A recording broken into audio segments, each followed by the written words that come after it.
All right. I want a quick round the horn from all three of you guys. Give me a winner and a loser from the first round of this draft. Rob, I'll have you go first here. Who's your winner? Who's your loser? The winner of the first round, I will say, we talked about it already. Detroit, I love them getting Jaden Ivey.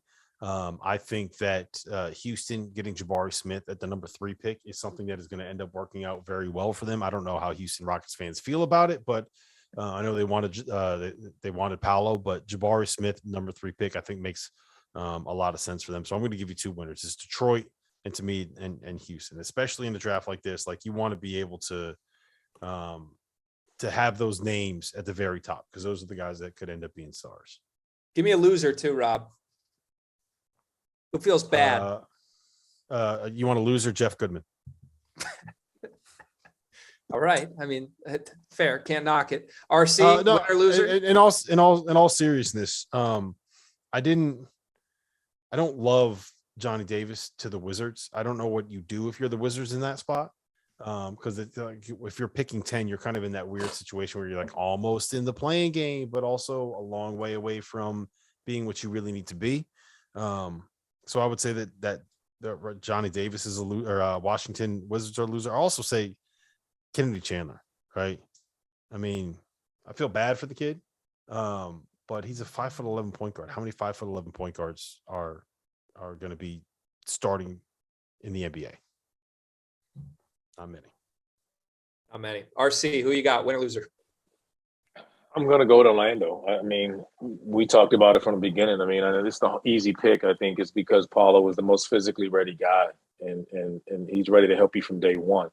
And he's going to be really effective, and he'll probably win Rookie of the Year, because I think, again, physically, he's going to come in and punish switches, snatch it, push it. He's going to be a problem against grown men.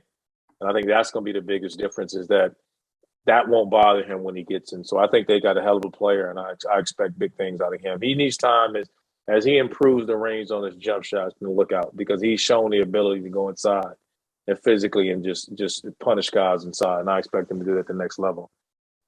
I think the biggest surprise to me in the first round would probably be Roddy going in the first round.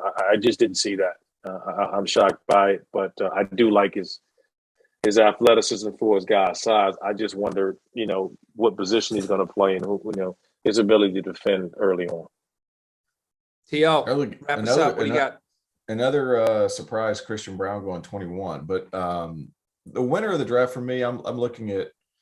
I like the roster that New Orleans is putting together, and Dyson Daniels' ability to guard, his ability to play with other players, and his ability to fit into the mold with all those different pieces that they have down there in New Orleans. I think that's going to be a fun team to watch, and I'll go with that.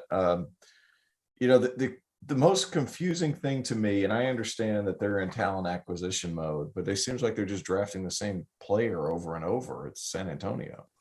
And there was a time about, 7-8 years ago where anytime San Antonio made a pick, you didn't question it.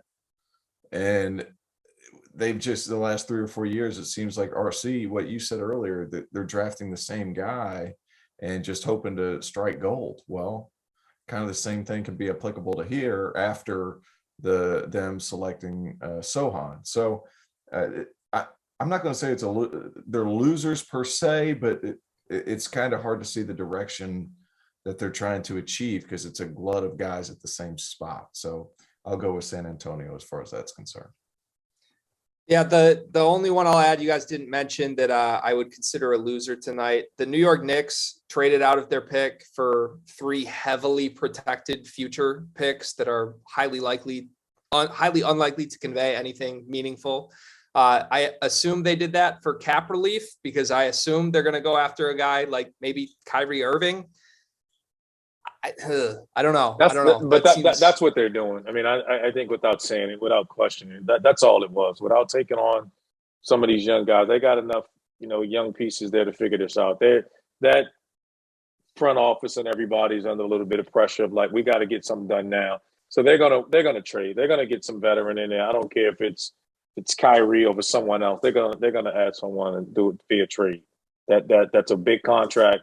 They don't need to have anything on their books, and I think that's all you saw with them. Yeah, it does make sense. If they want Kemba Walker, let me know, because the winner of this draft, right here, gentlemen, let's not lie. Rob Home Doster with nailed it. this. He nailed it early. It was what it was, folks. I mean, Detroit basketball, it's back. RC knows a little bit about that. Detroit, off-season champions last 2 years. 2 years Hey. running. You need a couple of those, TL. You know how it works. We appreciate everybody watching this. This was a blast. It was great being back on camera with you guys. This was the Field of 68 after dark. Now we're actually after dark, or in TO's case, after dawn, maybe. Appreciate all three of you really being here for us. Remember, like, subscribe, follow the Field of 68, and we will see you next time.